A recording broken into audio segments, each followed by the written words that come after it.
This week we talk all about vintage crock pots and we answer your question of if a cookbook is in our future. All while having a whole lot of fun. Ow! It still works. Everything's fine. Everything's fine. Your mother's beating me.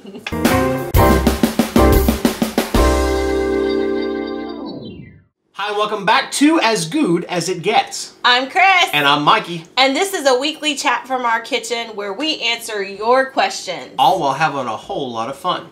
And today, let's get started with talking about Mother Nature. She is a mother, and she is not a happy mommy right now. And when mama's not happy, nobody's happy. Last week, or the week before last, we were enjoying weather upwards into the 70s. Because, you know, we're gearing up for March. So we're thinking, Mother Nature's gearing up for March. She's going to let it be warm. Flowers started blooming. Trees started developing leaves and like little blossoms. And color was starting to pop out. And then she goes, no, I'll decide to be cold again. And she dumped snow. I know a lot of y'all out east have gotten a lot of snow and are still getting snow. Blizzards even. I know y'all in New York are well snowed in right now, and I'm sorry about that. Last night, I'm driving home from work, and I noticed that it had snowed while I was in the office. What I didn't realize is that little sheet of ice underneath the snow, and as I got our little country road coming home here, well, let's just say my rear end was going everywhere. My truck was dancing, it was twerking along the way. Aww. Yeah, well, that's maybe not twerking, because I was coming home, I wasn't going twerk. But it's cold. So what do you do when it's cold? You put on a sweatshirt. This is where you plug it. This is where you plug the merch. His gentle transition into talking about the fact that the Crock Posse apparel shop is still open and alive, and there's a link down below. I believe it is this logo that is currently available. That logo isn't available right now. This is gone. This is vintage now. Vintage, yes. But yes, that was a very gentle segue. You like that? Yeah. I worked on that. Yeah. But as for when it gets super cold, I'm either one of two people. I like to either like hunker down and have like soups and those kinds of things. But quite frankly, you know, with winter, I'm ready for winter to be over. So even though it is winter, we like have been starting eating summer foods and that kind of thing. And so that leads us to a big request that happened this week. So we did corned beef and cabbage this week on Tuesday on Cooking Chris's Dishes this past week. And you were talking about your mama's coleslaw, and now everybody wants it. Yeah, I just kind of did a joke about, hey, you can make coleslaw. My mom's got a great recipe for it, and everybody's been asking about it. So, right before we started taping the show, I called my mom. Yeah. And I said, so everybody's been, you know, asking me for your coleslaw recipe. And before I could even say anything else, she goes, well, I don't really have a recipe. See, here's the thing. My mom cooks just about everything from scratch. And when you cook from scratch, I know a lot of y'all know this already, it's a little bit of this and a little bit of that. So I'm going to have to do some testing to see if I can even match my mom's cooking. Because she says, well, it depends on the head of cabbage, how much Miracle Whip you want to use. Depending on how much Miracle Whip you want to use is how much sugar you want to use. Oh, you just started a controversy and you didn't even know it. Oh, lordy. Because Miracle Whip is not mayonnaise. Miracle Whip is salad dressing. I know. Well, but technically coleslaw would be salad for dressing, right? Yeah. So, I don't know. So, are you a Miracle Whip user, or are you just completely Are you a mayonnaise person? So, let us know down below. Yeah. But for the purposes of the coleslaw, I'm sorry, but I'm going to have to use Miracle Whip. Yes, but I'm not sorry, because it's good. If you're a mayonnaise user, you could substitute mayo. It just won't be my mom's recipe. It won't be his mom's recipe. So, and it just won't be like Mom made. But we just wanted, in our update, we wanted to bring everybody up to speed that we did definitely hear you, that you wanted the coleslaw recipe. And I will work on the recipe, and we will do a Cooking Chris's Dishes of that, because I guess that'd be cooking my mama's dishes. Yes. Yes. We will do a recipe But we at the same time, we'll put it on Goodness Gracious, so it'll be on there so people can have it too. So, I'm itchy. Oh, I'm sorry. I trimmed down my beard. I'm sorry. I did not give him the proper time for him to speak of in memorandum. Is that how you say it? No, not a memorandum. Memoriam. In memoriam of his beard that is now gone. So we will give We could do this in true Walking Dead fashion and be like, you know, if all y'all who watch The Walking Dead, the Talking Dead that comes on afterwards, they do this thing where they say in memoriam and they talk about the people that died during the episode or the zombies that died during the episode. I guess we could do one that says Mikey's beard, hair today, gone tomorrow. I decided to trim it down. Actually, what happened was... At 2 a.m. in the morning. I took my trimmer... And I was like, man, it's bushy and getting itchy. So I went and I trimmed it, and I heard this, and it means I got a little close. So then I trimmed this side down. So then I trimmed this side down, and then I looked at myself in the mirror and went, I wonder what would happen if I just went, and I come up with this. And that's what happened. So I trimmed my beard down, and it's like 2:30, 3 o'clock in the morning, and I'm editing a video trying to get something done. And she comes out of bed and looks over the top of the stairs and goes, oh my gosh! Well, you guys don't understand. Totally scared me because I totally forgot I did it by that point. His beard, your beard is like another member of our family. You treat it with such... I never had a beard grown out until my late 30s, and I really enjoyed having it. And then I thought, well... and I think it's entirely weird to talk about a beard. in a show that's about food. Stop talking about it. Okay, we're going to go to reader emails now. Yeah, that's a good idea. Yeah. So, ready? Yeah. Reader emails. Reader emails. Ow. Alrighty, you got the first one. I do. We're going to talk about the caramel pecan rolls. Y'all remember them? We got a lot of comments about that. People that were watching it at 2 o'clock in the morning saying, is it bad for me to want to go make this at 2 o'clock in the morning? A lot of people drooling, a lot of people loving this. Sarah O had my back and said it looked like monkey bread. It really does, and it's delicious. And this comes from Joe, and Joe says, hi guys, I just wanted to let you know that I have made the caramel pecan rolls 3 times since you made them on Cooking Chris's Dishes. Remember that. 3 times. I would have included a picture, but they disappear as fast as I can make them. They are delicious. Anywho, I wanted to let you know that I make them in the casserole crock pot, and they turned out great. That's good to know. That's awesome. Yep, that means you've got a really good casserole crock, Joe. That's awesome. Yep.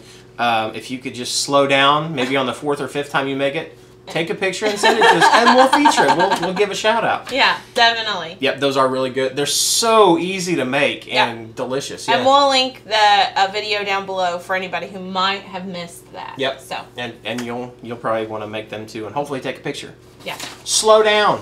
They'll be there. All right. So what you got? He just knows that in this house, in a food blogger's house, you're not allowed to eat it until there's a picture taken. Until the flash goes off, don't touch. So I had to... Did you see that spoon? That's been wrapped across my knuckles more than once. I have to be really quick at taking those pictures, or the family gets a little upset that the food's not ready. Hurry up.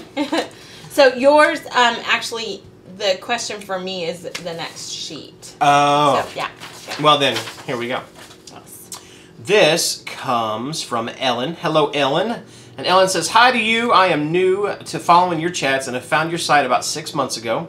Welcome 6 months ago to the Crock Posse there, Ellen. She said, last summer I became crock pot obsessed because I had a bad moment with my 10-year-old crock pot that left me researching the whole crock pot cooking situation. I put some country ribs and some barbecue sauce in the pot and came home to find fossilized mahogany rocks instead of a great dinner. That stinks. That's not good at all. I realized then that my older 1990 crock pot is much gentler and evenly on low, and decided to see if I could find some pots out there that were made in the 1970s and 80s. I was surprised to find a lot of them in great, lightly used condition for a few dollars at garage sales and thrift stores. That's cool. They all cook superiorly to my newer pot. Sometimes older is better. And I also like the way the retro styles look in my kitchen. It's an option for those having problems with timing and burning with the new crock pots. I'm a Gooseberry Patch fan also, and would like to point out a few recipes that I've made many times with great delicious success. You may want to try them for your site. And I'm telling you right now, if they're Gooseberry Patch recipes, we probably do. You have about, what, 50, maybe 60 cookbooks from Gooseberry Patch?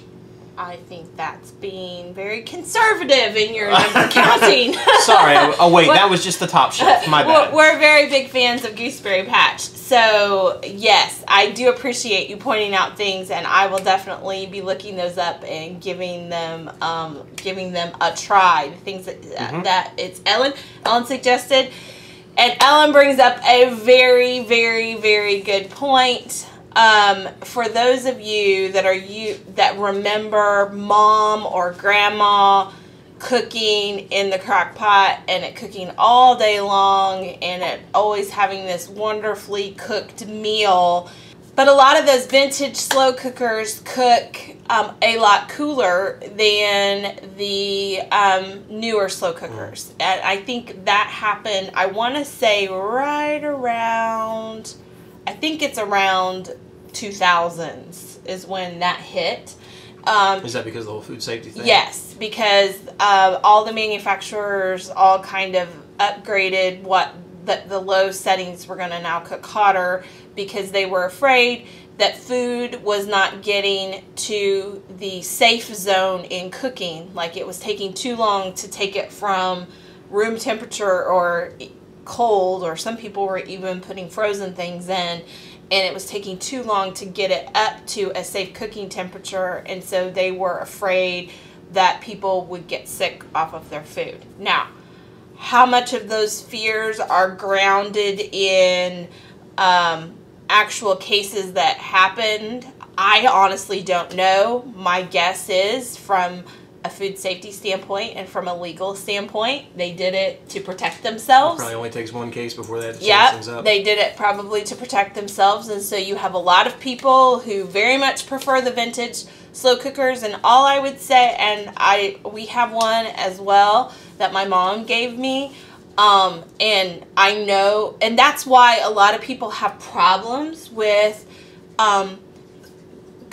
the slow cooker recipes they find in older cookbooks, is because those cookbooks were written for slow cookers that cook for much longer. And even newer cookbooks still, I think that the cooking times a lot of times have to be reduced. The recipe that went live on Thursday this week, actually, the original recipe called for 6 to 8 hours on low, and at 3 to 4 hours, it was perfect.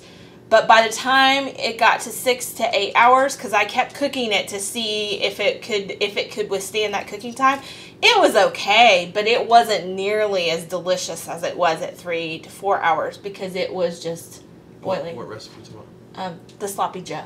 That's not going up this week. It goes up next week. Oh, you're talking about on the blog. Yeah. Keep going. Sorry. Yes, on the blog. So the recipe on the blog. And so anyhow, my point being, those vintage slow cookers come in really, really handy. You just need to make sure that they are working properly, and do a little research. You can get yourself a meat thermometer to make sure that things are cooking and getting up to a high enough temperature, because some, I mean, they're old, so they might, their heating elements might go out.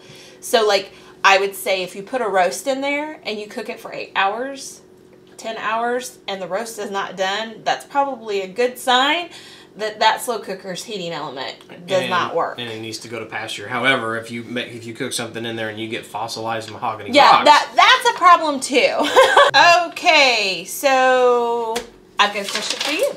Well, did we transition out of that? So I think it's great. You said you can even find some vintage slow cookers a lot of times at like a Goodwill or garage sale. You just want to make sure, if it doesn't feel like it's cooking right, you may have a unit that you want to make sure that those units are working properly. Yep. So, and just have the caveat in your mind that, you know, technically speaking, food safety experts aren't a huge fan of the vintage models. Right. So, you know, but I mean, it's the same thing as a lot of things. It's one of those things that people have a lot of success with it and don't have a problem with it. And if it works for you, it works for you. Yes, but just keep that in mind. I have a question for you. Well, fire away, young lady. This question comes from Tina. Hello, Tina. Tina says, Cris and Mikey, do you have hard copy cookbooks available in your store? Thank you, Tina. Well, thank you, Tina. And to answer your question, Tina, nope. Not yet. We do not. However, we have had a lot of people ask that question, both on the videos, through your blog, and lots of emails about it. Yep, and people that we know are like, dude, we're surprised you don't have a cookbook out already. So we're thinking about it. We're actually thinking about doing a cookbook. Yeah. I don't know if it'll be hard copy, if it'll be ebook. We're something to work on. And that's a question for you guys. Do you prefer your cookbooks hard copy, or are you cool with ebooks? Ebooks are easier to put together, and they're cheaper. Yep. But having a hard copy, I love ebooks for every other kind of book. Like I love it because I love being able to have my books with me all the time, and I oftentimes buy cookbooks. You buy all books. And I put them on here, but when I'm cooking in the kitchen, I really like to have the actual book. So I'm a hardback cookbook person. So I guess I want to ask like a 2, maybe 3-tier question, and it starts off with, would y'all want a cookbook from us? That's first question. 2. Would you want a hardback book cookbook, which I'm telling you right now will be more expensive because, you know, you've got to think about the print and all of that stuff. Yeah. Or would you want an ebook, which you could download and you could print off on a printer, or you could just have it on a mobile device like I know, like Sharon from Tennessee has a tablet. There's a few people that use their tablets for a lot of things. Shout out to Sharon. Hey, lady.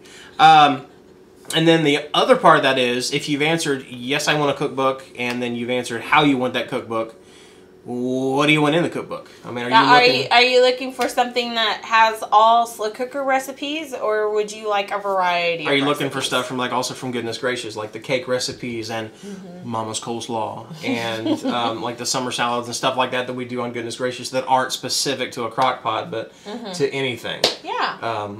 I know some people are going to say, all of it! Okay!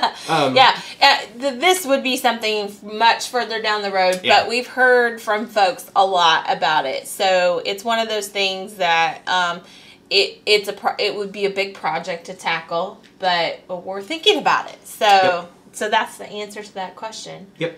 And now we need to transition to a very special menu this week. I cannot wait. I have been waiting this whole show to go to our weekly menu. Let's just go to it. You ready? Alrighty. Here we go. Let's transition in with a fist bump. You ready? Alrighty. Snail. Alright, so honey, I think before we talk about the weekly menu, we need to talk about the art involved in our weekly menu. Let's step back and take a small shot at this. You're going to look at this and say, well, that's slightly different. That's because our own Miss Ad asked Mommy yesterday if she could draw out the weekly menu. So she's going to be our special guest star in this week's menu. So if she wants to come on over here. Come on over, Miss Ad. Oh, this is a great honor right now. Uh-oh, Daddy. You're going to have to zoom back out. Help! She's a floating head. Here, I got this. Hang on. Okay, Miss Ad, I'm going to hand the spoon over to you, and you and Daddy are going to do the menu. There you go. So you step over there. What are we going to have for a snack this week? For our snack this week, we're going to be having barbecue sticks and stones. Check it out. She made little sticks, and she drew little stones. And also I did like barbecue sauce for barbecue. That's very good. All right, what about for breakfast? We're going to have cinnamon raisin French toast. Let me stop you right here. When I got home last night from work, the menu board had been done, and Addie pulled me up and said, hey, have a look at it. And I gushed, y'all. I gushed and gushed over her artistic abilities. This was actually one of my favorites to do. So we have cinnamon raisin French toast. The cinnamon, she drew little cinnamon puffs all around it. She drew the raisin with raisins. She drew little raisins. And then if it's hard to see here, I might have to zoom in because I really want y'all to see this. Bye. Look at this. You have French toast, and the little F has got a little beret and a little French mustache on the guy. And then, of course, down here she wrote Bon Appetit. I'm sorry. I'm proud of my kids' drawings. All right. So now, what are we gonna have for our Monday dinner? Chicken and dumplings. Chicken. I do a chicken and dumplings, and then I just shoved it into a bowl. And she shoved it into a bowl. So what are we gonna have for dinner on Tuesday? We are going to be having the cowboy casserole. See a little cowboy and he's lassoing a crock pot. What about for Wednesday? The easy taco soup. Easy taco soup. We got tacos in a soup bowl. What about for Thursday? For Thursday, this one was a little bit more creative. Cheeseburger meatballs. I do a cheeseburger on spaghetti. Now we're not gonna have spaghetti with it, but cheeseburger meatballs. Ooh, I bet those sound delicious. That must be an Aunt Lou recipe, huh, Mommy? No, it's mine. I don't remember ever having Addie's had them, but you may have not been home that night. Yeah, oh yeah, I remember those. I love the meatballs. With Well, the then we're pickles. definitely Yes, going to they're make them so this week. good. And then for Friday, this by This far. one was my favorite one to do. Let's zoom in and see. We can see that right there. Watch your little head. We're having Hawaiian sandwiches with applesauce. My favorite one of all. Say If that you look here, this is a sandwich on a Surfboard. surfboard with sunglasses saying Saying aloha. As in hello. And then for our dessert, what is our dessert option this week? Rice Krispie treats. Done in a slow cooker. Yes. And I can tell you right now, just from some of the stuff we've had, and that I'm Can I starving. have one? Can I have one? We're going to share, because we've made some already. Miss Ed and I are going to share. Cheers. Some Rice Krispie treats. They're good. Well, Alrighty, you got to hand the spoon back over. It was short-lived. Thank you, Miss Ad. everybody say thanks, Miss Ed, for doing our weekly menu this week. Yes. So that was our show for today. Yep, we want to thank y'all for watching another edition of this. And keep checking us out. Subscribe down below. Give us a like on the video. And feel free to jump in on the comments and let us know about the recipes and what you'd want to see if we did a cookbook. How would you want that cookbook? Yeah, definitely. And don't forget that this week there will be no Church Song Sunday due to a personal obligation. Yep. So we will be back next week at 2 p.m. on Sunday, but not this Sunday. So send us your questions. Send us your comments. Bye. Bye. You want a bite? Oh, Uh-huh. that was mean. Ow! We're cutting this part out. Crock Posse shout out.